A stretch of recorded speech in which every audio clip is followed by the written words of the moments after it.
राधे दोस्तों, जय श्री कृष्णा। तो आइए श्रवण करते हैं वैभव लक्ष्मी व्रत कथा। एक बड़ा शहर था। इस शहर में लाखों लोग रहते थे। पहले के जमाने के लोग साथ साथ रहते थे और दूसरे के काम आते थे। पर नए जमाने के लोगों का स्वरूप ही अलग सा है। सब अपने अपने काम में रत्न रहते हैं। किसी को किसी की परवाह नहीं। घर के सदस्यों को भी एक दूसरे की परवाह नहीं होती। भजन कीर्तन, भक्त भाव, दया माया, परोपकार जैसे संस्कार कम हो गए थे। शहर में बुराइयां बढ़ गई थी। शराब, जुआ, रेस, व्यभिचार, चोरी डकैती वगैरह बहुत से गुनाह शहर में होते थे। कहावत है कि हजारों निराशा में एक अमर आशा छिपी हुई है। इसी तरह इतनी सारी बुराइयों के बावजूद शहर में कुछ अच्छे लोग भी रहते थे। ऐसे अच्छे लोगों में शीला और उसके पति की गृहस्थी मानी जाती थी। शीला धार्मिक प्रकृति की थी और संतोषी थी। उनका पति भी विवेकी और सुशील था। शीला और उनका पति ईमानदारी से जीते थे। वे किसी की बुराई नहीं करते थे और प्रभु भजन में अच्छी तरह समय व्यतीत कर रहे थे। उनकी गृहस्थी आदर्श गृहस्थी और शहर के लोग उनकी गृहस्थी की सराहना करते थे। शीला की गृहस्थी इसी तरह खुशी खुशी चल रही थी। पर कहा जाता है कि कर्म की गति अकल है। विधाता के लिखे लेख को कोई नहीं समझ सकता। इंसान का नसीब पल भर में राजा को रंग और बना देता है और रंग को राजा। शीला के पति के अगले जन्म के कर्म भोगने के लिए बाकी रह गए थे कि वह बुरे लोगों से दोस्ती कर बैठा। वह जल्द से जल्द करोड़पति होने के ख्वाब देखने लगा। इसीलिए वह गलत रास्ते पर चढ़ गया और करोड़पति की बजाय रोडपति बन गया। यानी रास्ते पर भटकते भिखारी जैसी उसकी हालत हो गई थी। शहर में शराब, जुआ, रेस, चरस, गांजा वगैरह बातें फैली हुई थी। उसमें शीला का पति भी फंस गया। दोस्तों के साथ उसे भी शराब की आदत हो गई। जल्द से जल्द पैसे वाला बनने की लालच में दोस्तों के साथ रेस, जुआ भी खेलने लगा। इस तरह बचाई हुई धनराशि, पत्नी के गहने, सब कुछ रेस जुए में गंवा दिया था। इसी तरह एक वक्त ऐसा भी था कि वह सुशील पत्नी शीला के साथ मजे से रहता था और प्रभु भजन में सुख शांति से वक्त व्यतीत कर रहा था। उसके बजाय घर में दरिद्रता और भूखमरी फैल गई। सुख के खाने की बजाय 2 वक्त के भोजन के लाले पड़ गए और शीला के पति की गालियां खाने का वक्त आ गया था। शीला सुशील और संस्कारी थी। उसको पति के बर्ताव से बहुत दुख हुआ, किंतु वह भगवान पर भरोसा करके बड़ा दिल रख कर दुख सहने लगी। कहा जाता है कि सुख के पीछे दुख और दुख के पीछे सुख आता है। इसीलिए वह दुख के बाद सुख आएगा ही, ऐसा श्रद्धा के साथ शीला प्रभु भक्त में लीन रहने लगी। इस तरह शीला असह दुख सहते सहते प्रभु भक्त में वक्त बिताने लगी। अचानक एक दिन दोपहर को उनके द्वार पर किसी ने दस्तक दी। शीला सोच में पड़ गई कि मुझे जैसे गरीब के घर इस वक्त कौन आया होगा। फिर शीला द्वार पर आए हुए अतिथि का आदर करना चाहिए, ऐसे आर्य धर्म के संस्कार वाली शीला ने खड़े होकर द्वार खोला। देखा तो एक माँ जी खड़ी थी। वे बड़ी उम्र की लग रही थी, किंतु उनके चेहरे पर अलौकिक तेज निखर रहा था। उनकी आंखों में से मानो अमृत बह रहा था। उनका भव्य चेहरा करुणा और प्यार से छलकता था। उनको देखते ही शीला के मन में अपार शांति छा गई। वैसे शीला इस माँ जी को पहचानती न थी, फिर भी उसको देखकर शीला के रोम रोम में आनंद छा गया। शीला माँ जी को आदर के साथ घर में ले आई और घर में बैठाने के लिए कुछ भी नहीं था, अतः शीला ने संकुचा कर एक फटी हुई चादर पर उनको बिठाया। माँ जी ने कहा, क्यों शीला, मुझे पहचाना नहीं? शीला के संकुचा कर कहा, माँ, आपको देखते ही बहुत खुशी हो रही है, बहुत शांति हो रही है। ऐसा लगता है कि मैं बहुत दिनों से आपको ढूंढ रही थी। वे आप ही हैं, पर मैं आपको पहचान नहीं सकती। माँ जी ने हंसकर कहा, क्यों भूल गई? हर शुक्रवार को लक्ष्मी जी के मंदिर में भजन कीर्तन होते हैं, तब वहाँ आती है। वहाँ हर शुक्रवार को हम मिलते हैं। पति गलत रास्ते पर चढ़ा गया, तब से शीला बहुत दुखी हो गई थी और दुख की मारी वह लक्ष्मी जी के मंदिर में भी नहीं जाती थी। बाहर के लोगों के साथ नज़र मिलाने में भी उसे शर्म लगती थी। उसने याददाश्त पर जोर दिया, पर वह माँ जी याद न आ रही थी। अभी माँ जी ने कहा, तू लक्ष्मी जी के मंदिर में कितने मधुर भजन गाती थी, अभी अभी तू दिखाई नहीं देती थी, इसीलिए मुझे हुआ कि तू क्यों नहीं आती है, कहीं बीमार तो नहीं हो गई ना, ऐसा सोचकर मैं तुझे मिलने चली आई हूँ। माँ जी के अति प्रेम भरे शब्दों से शीला का हृदय पिघल गया। उसकी आंखों में आंसू आ गए। माँ जी के सामने वह बिलख बिलख कर रोने लगी। यह देखकर माँ जी की शीला के नज़दीक सरके और उसकी सशक्ति पीठ पर प्यार भरा हाथ फेर कर आश्वासन देने लगे। माँ जी ने कहा, बेटी, सुख और दुख तो धूप और छांव जैसे होते हैं। सुख के पीछे दुख आता है तो दुख के पीछे सुख भी आता है। धैर्य रखो बेटी। और तुझे क्या परेशानी है? तेरे दुख का बात मुझे सुना, तेरा मन भी हल्का हो जाएगा और तेरे दुख का कोई उपाय भी निकल जाएगा। माँ जी की बात सुनकर शीला के मन को शांति मिली। उसने माँ जी से कहा, माँ जी, मेरी गृहस्थी में भरपूर सुख और खुशियाँ थी। मेरे पति भी सुशील थे।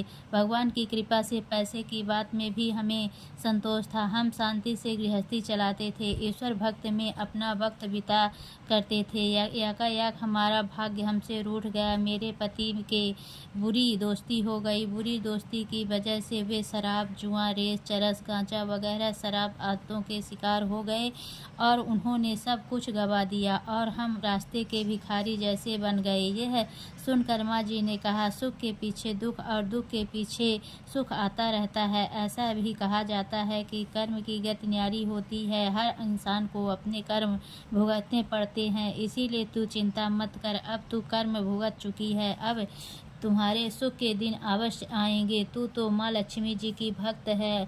माँ लक्ष्मी तो प्रेम और करुणा के अवतार हैं। वे अपने भक्तों पर हमेशा ममता रखती हैं। इसीलिए तू धैर्य रख के माँ लक्ष्मी जी का व्रत कर, इससे सब कुछ ठीक हो जाएगा। माँ लक्ष्मी जी का व्रत करने की बात सुनकर शीला के चेहरे पर चमक आ गई। उसने पूछा, माँ लक्ष्मी जी का व्रत कैसे किया जाता है, वह मुझे समझाइए, मैं यह व्रत अवश्य करूँगी। माँ जी ने कहा, बेटी, माँ लक्ष्मी जी का व्रत बहुत सरल है। इसे वरद लक्ष्मी या व्रत या वैभव लक्ष्मी व्रत कहा जाता है। यह व्रत करने वाले की सब मनोकामना पूर्ण होती है। यह सुख, शांति और यश प्राप्त करता है, ऐसा कहा जाता है। माँ जी वैभव लक्ष्मी व्रत की विधि कहने लगी। बेटी, वैभव लक्ष्मी व्रत वैसे तो सीधा साधा व्रत है, किंतु कई लोग यह व्रत गलत तरीके से रहते हैं, अतः उसका फल नहीं मिलता। कई लोग कहते हैं कि सोने के गहने की हल्दी कुमकुम से पूजा करो, बस व्रत हो गया, पर ऐसा नहीं है। कोई भी व्रत शास्त्रीय विधि पूर्वक करना चाहिए, तभी उसका फल मिलता है। फिर सिर्फ सोने के गहने की पूजा करने से फल मिल जाता तो सभी आज लखपति बन गए होते। सच्ची बात यह है कि सोने के गहनों का विधि विधान से पूजन करना चाहिए। व्रत की उद्यापन विधि भी शास्त्रीय विधि मुताबिक करनी चाहिए, तभी यह वैभव लक्ष्मी व्रत का फल मिलता है। यह व्रत शुक्रवार को करना चाहिए। सुबह में स्नान करके स्वच्छ कपड़े पहनो और सारा दिन मन में जय माँ लक्ष्मी का रटन करते रहो। किसी की चुगली नहीं करनी चाहिए। शाम को पूर्व दिशा में मुख रख के उसी तरह आसन पर बैठ जाएं। सामने पाटा रख कर उसके ऊपर रुमाल रखे। रुमाल पर चावल का छोटा सा ढेर करो। उस ढेर पर पानी से भरा तांबे का कलश पर एक कटोरी रखो। उस कटोरी में एक सोने का गहना रखो। सोने का ना हो तो चांदी का भी चलेगा, चांदी का ना हो तो नगद रुपया भी चलेगा। बाद में घी का दीपक जलाकर धूप जली सुलगा रखो। माँ लक्ष्मी के बहुत स्वरूप हैं और माँ लक्ष्मी को श्री यंत्र अति प्रिय है, अतः वैभव लक्ष्मी में पूजन विधि करते वक्त सर्वप्रथम श्री यंत्र और लक्ष्मी जी के विविध स्वरूपों का सच्चे दिल से दर्शन करो। उसके बाद लक्ष्मी स्तोत्र का पाठ करो। बाद में कटोरी में रखे हुए गहने या रुपयों को हल्दी, कुमकुम और चावल चढ़ाकर पूजा करो और लाल रंग का फूल चढ़ाओ। शाम को कोई मीठी चीज बनाकर उसका प्रसाद रखो। ना हो सके तो शक्कर या गुड़ भी चल सकता है। फिर आरती करो। 11 बार सच्चे हृदय से जय माँ लक्ष्मी बोलो। बाद में 11 और 21 शुक्रवार या व्रत रखने का दृढ़ संकल्प माँ के सामने करो और आपकी जो मनोकामना हो वह पूरी करने को माँ लक्ष्मी जी के विनती करो, फिर माँ का प्रसाद बांट दो और थोड़ा सा प्रसाद अपने लिए रखो। अगर आप में शक्ति हो तो सारा दिन उपवास रखो और सिर्फ प्रसाद खाकर शुक्रवार करो। न शक्ति हो तो एक बार शाम को प्रसाद ग्रहण करते समय खाना खा लो। अगर थोड़ी शक्ति भी ना हो तो 2 बार भोजन कर सकते हो। बाद में कटोरी में रखा गहना रुपया ले लो। कलश का पानी तुलसी की क्यारी में डाल दो और चावल पक्षियों में डाल दो। इसी तरह शास्त्रीय विधि अनुसार व्रत करने से उनका फल अवश्य मिलता है। इस व्रत के प्रभाव से सब प्रकार की विपत्ति दूर होकर आदमी माला माल हो जाता है। संतान न हो उसे संतान की प्राप्ति होती है। सौभाग्यशाली स्त्री का सौभाग्य अखंड रहता है। कुमारी लड़की को मनभावन पति मिलता है। शीला यह सुनकर आनंदित हो गई और पूछा, माँ, आपने वैभव लक्ष्मी व्रत की जो शास्त्रीय विधि बताई है वैसे मैं अवश्य करूँगी, किंतु उसकी उद्यापन विधि भी किस तरह है करनी चाहिए यह भी कृपा करके मुझे समझाइए। माँ जी ने कहा, 11 या 21 जो मन्नत मानी हो उतने शुक्रवार यह वैभव लक्ष्मी व्रत पूरी श्रद्धा और भावना से करना चाहिए। व्रत के आखिरी शुक्रवार को जो शास्त्रीय विधि अनुसार उद्यापन विधि करनी चाहिए वह मैं तुझे बताती हूँ। आखिरी शुक्रवार को खीर या नैवेद्य रखो। पूजन विधि हर शुक्रवार को करते हैं वैसे ही करना चाहिए। पूजन विधि के बाद श्रीफल फोड़ो और कम से कम 7 कुमारी या सौभाग्यशाली स्त्रियों को कुमकुम का तिलक करके सत्य संगम की वैभव लक्ष्मी व्रत की एक पुस्तक उपहार में देनी चाहिए और सबको खीर का प्रसाद देना चाहिए। फिर धन लक्ष्मी स्वरूप वैभव लक्ष्मी स्वरूप माँ लक्ष्मी जी की छवि को प्रणाम करें और माँ लक्ष्मी का यह स्वरूप वैभव देने वाला प्रणाम करके मन ही मन भावुकता से माँ की प्रार्थना करते हुए वक्त कहें कि हे माँ धन लक्ष्मी, हे माँ वैभव लक्ष्मी, मैंने सच्चे हृदय से आपका वैभव लक्ष्मी व्रत पूर्ण किया है, तो हे माँ हमारी मनोकामना पूर्ण करो, हमारा सबका कल्याण करो। जिसे संतान ना हो उसे संतान देना, सौभाग्यशाली स्त्री का सौभाग्य अखंड रखना, कुंवारी लड़की को मनभावन पति देना। आपका यह चमत्कारी वैभव लक्ष्मी व्रत जो करे उनकी सभी विपत्ति दूर करना, सबको सुखी रखना। हे माँ आपकी महिमा अपरंपार है। इस तरह माँ की प्रार्थना करके माँ लक्ष्मी जी का धन लक्ष्मी स्वरूप को भाव से वंदन करो। माँ जी के पास से वैभव लक्ष्मी व्रत की शास्त्रीय विधि सुनकर शीला भाविभोर हो उठी। उसे लगा कि मानो सुख का रास्ता मिल गया है। उसने आंखें बंद करके मन ही मन उसी क्षण संकल्प लिया कि हे माँ वैभव लक्ष्मी, माँ मैं भी माँ जी के कहे मुताबिक श्रद्धा से शास्त्रीय विधि अनुसार वैभव लक्ष्मी व्रत 21 शुक्रवार तक करूंगी और व्रत की शास्त्रीय विधि अनुसार उद्यापन विधि भी करूंगी। शीला ने संकल्प करके आंखें खोली तो सामने कोई नहीं था। वह विस्मित हो गई कि माँ जी कहाँ गई। यह माँ जी दूसरा कोई नहीं था, इसीलिए अपने भक्त को रास्ता दिखाने के लिए माँ लक्ष्मी देवी माँ जी के स्वरूप धारण करके शीला के पास आई थी। दूसरे दिन शुक्रवार था। सवेरे स्नान करके स्वच्छ कपड़े पहन कर शीला मन ही मन श्रद्धा से और पूरे भाव से जय माँ लक्ष्मी का रटन कर रही थी।